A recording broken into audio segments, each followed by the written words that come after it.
महादेव, जय भोलेनाथ। नमस्कार, मैं साधना पांडे मार्गदर्शन पे आपका स्वागत करती हूँ।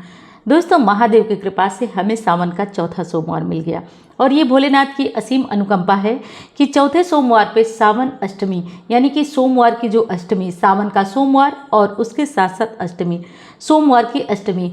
अब बताने की आवश्यकता नहीं है कि ये दोनों योग कितना दुर्लभ है, कितना दुर्लभ है और कितना विशेष है। ये सभी मार्गदर्शन परिवार के लोगों को पता होगा। दोस्तों, सोमवार का दिन और सावन का महीना अपने आप में उत्तम योग बनाते हैं। आप देखेंगे कि भक्त इसके लिए बेचैन रहते हैं कि सावन का महीना आए, उसके बाद सावन का महीने के साथ साथ शुक्ल पक्ष का सोमवार हो, सावन का महीना शुक्ल पक्ष का सोमवार, और उसके साथ साथ तिथि अष्टमी की हो। दोस्तों, क्या बोलूं, अब सोने पे सुहागे का समय है। इस समय का दुर्लभ लाभ आपको उठाना है क्योंकि बहुत ही महत्वपूर्ण है ये दो काम करना। आज दो चीज़ें बता रही हूँ, देखेंगे कि देखते ही देखते आपके काम बनने लगेंगे, धीरे धीरे से आपके काम बनने लगेंगे। सोचे हुए काम, आपको किसी भी कार्य के लिए तरसना नहीं पड़ेगा क्योंकि एक साधारण कहावत है दोस्तों कि जब लोहा गर्म होता है तो जो लोहार होता है उसी टाइम चोट करता है। अगर ठंडे लोहे पे वार करे तो उसका हथियार बनाना मुश्किल होगा, लेकिन वो सही समय जानता है कब, जब लोहा गर्म होता है तो वो वार करता है, भारी चीज़ों से वार करता है और एक अच्छे बेहतरीन हथियार को बना पाता है। तो उसी तरह से हम दुर्लभ संयोग शुभ मुहूर्तों में कुछ विशेष कार्य कर देंगे तो पूजा पाठ तो हम अक्सर ही करते हैं, लेकिन उससे हमारे जीवन का कष्ट दूर होगा और हमें किसी भी कार्य के लिए तरसना नहीं पड़ेगा। हम इनके उनके सामने बोलते हैं, कहते हैं कि हमारा कार्य नहीं पूरा होगा। समाज भी कई तरह के कमेंट लाइव में आए हैं कि लोग मजाक भी उड़ाते हैं कि पूजा करती है तो परेशान रहती है ये। तो दोस्तों, मैं भी प्रयास आपके साथ साथ कर रही हूँ, बस आपको जो चीज़ें बता रही हूँ उसको आप कर लीजिएगा। मैं एक एक चीज़ प्रयास कर रही हूँ और हाँ, होता है कि कब किस प्रयास से हमारी किस्मत का ताला खुल जाए, बस वही प्रयास करने वाले हैं दोस्तों। तो चलिए महादेव का नाम लीजिए और आज की वीडियो हम प्रारंभ करते हैं। देखिए, पहली चीज़ तो मैं आपको बता दूं कि सोमवार की अष्टमी तिथि जो है वो प्रारंभ हो रही है सोमवार के दिन लगभग 8 बजे, मान लीजिए, यानी कि 7:55 से अब तक 7:55 तक सोमवार के दिन सप्तमी तिथि है। तो जो भी उपाय आपको करना है वो 7:55 यानी कि मान लीजिए मोटा मोटी में कि 8 बजे सोमवार के दिन 8 बजे के बाद जो उपाय करना है आपको जो बताऊंगी वो करिएगा। तो सोमवार की अष्टमी 12 तारीख को है, 12 तारीख को चौथा सोमवार पड़ रहा है। तो दोस्तों, मैंने बताया कि कितना दुर्लभ संयोग है। आपको करना ये है कि आप जैसे जिस विधि से आप अपने घर के मंदिर में या शिवालय में पूजन करते हैं, वैसे तो आप जानते हैं कि कोई भी उपाय हुआ उसको अगर हम बाहर के शिवलिंग में करते हैं तो ये प्राण प्रतिष्ठित होता है। अब कई लोगों का एक प्रश्न आता है कि दीदी ये सब बातें हम जानते हैं, आप क्यों दोबारा बताती हैं। देखिए, दोबारा बताने का मुझे भी कोई शौक नहीं होता है, लेकिन होता है कि यहाँ पे लोग जब नए आते हैं तो वो बड़े दुविधा में हो जाते हैं, कन्फ्यूज़न में हो जाते हैं। तो जो लोग सुनते होंगे उनको ये लगता होगा कि दीदी तो ये बार बार बता चुकी हैं कि मंदिर में पूजा करना क्यों बेहतर होगा, फिर भी बता रही। तो केवल और केवल यही कारण है। तो दोस्तों, अब आप इरिटेट मत होइएगा, ध्यान से इन बातों को सुनते रहिएगा क्योंकि विश्वास करिए ये आपके फायदे की बात है।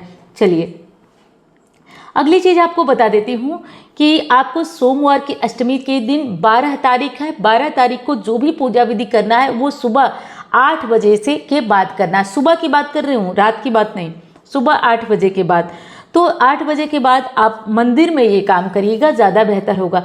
अगर असमर्थता है, जैसे असमर्थता किस स्थिति में, जैसे कि घर का कोई परिवार वाला नहीं जाने दे रहा है या फिर आपकी शारीरिक कोई दिक्कत है इस कारण आप नहीं जा रही हैं, तो फिर आप इसको काम कर सकती हैं।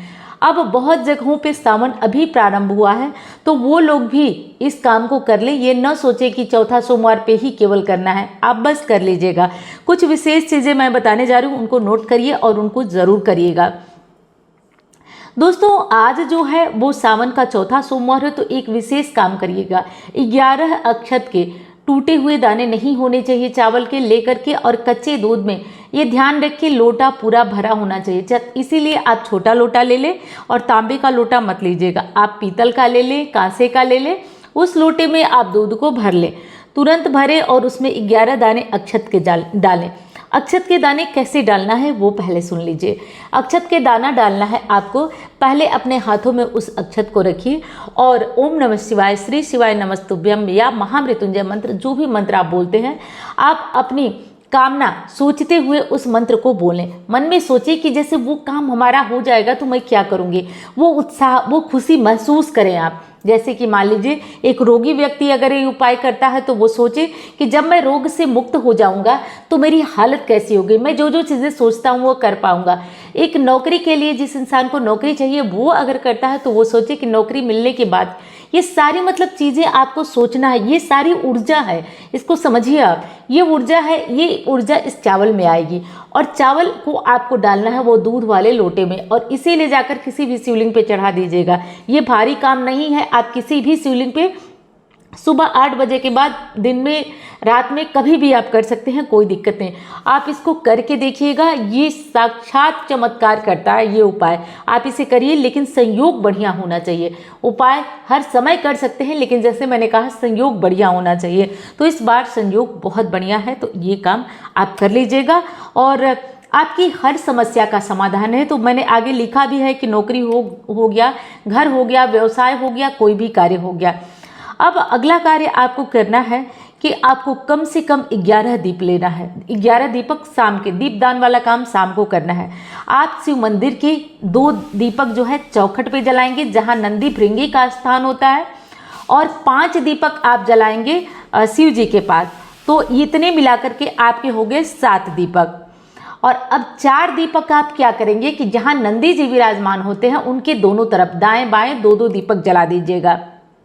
ठीक है, तो इस तरह से करके आप 11 दीपक जला देंगे और 11 दीपक जला करके और नंदी जी के पास अंतिम दीपक, अंतिम में आकर आप नंदी जी के पास दीप जलाएंगे और नंदी जी से प्रार्थना करेंगे कि हे नंदी महाराज, हमारे काम पूर्ण हो जाए। और नंदी जी के दाहिने कान में दीपक जला करके और 3 बार दाहिने कान में, जैसे आप जानते हैं अपनी मनोकामना कहना, दोनों हाथों से ढक लीजिए दाहिना कान और दाहिने कान में पहले ओम नमः शिवाय बोलिए या नमः शिवाय ओम, जो भी बोलते हैं वो बोलिए।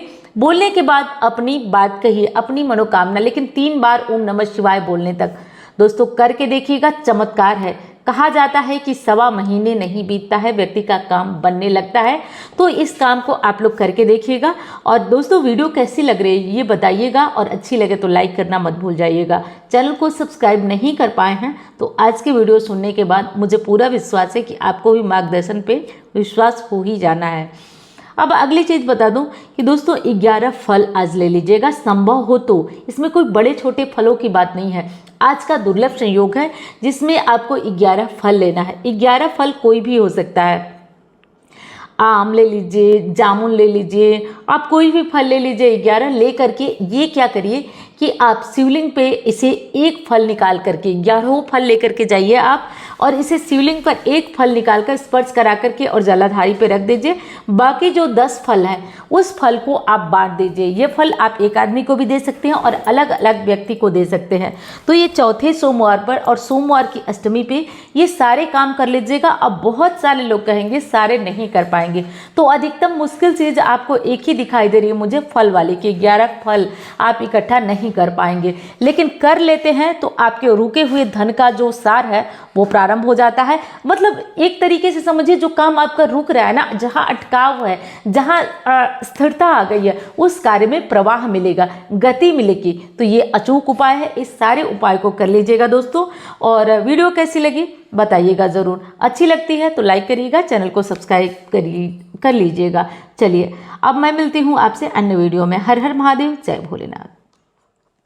जितने भी लोग हैं उनके लिए एक सुनहरा अवसर है कि वाराणसी में महादेव के भव्य मंदिर में मैं रुद्राभिषेक करवाने जा रही हूँ।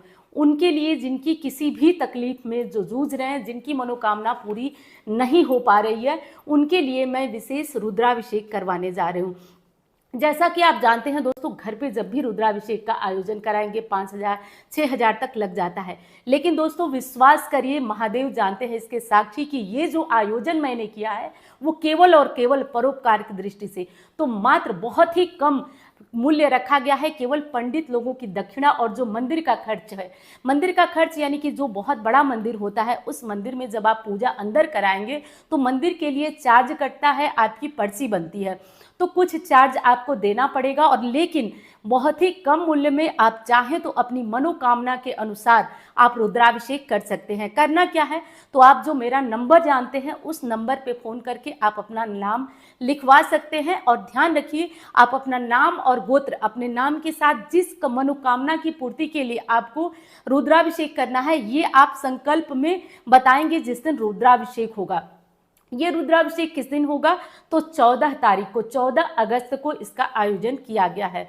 तो इस चीज़ का ध्यान रखिए कि ये जो होगा वो आपको नोट केवल कराना है। आप अपने नाम नोट कराइए और अपना गोत्र नोट कराइए और स्थान नोट कराइए। मनोकामना किसी को मत बताइए।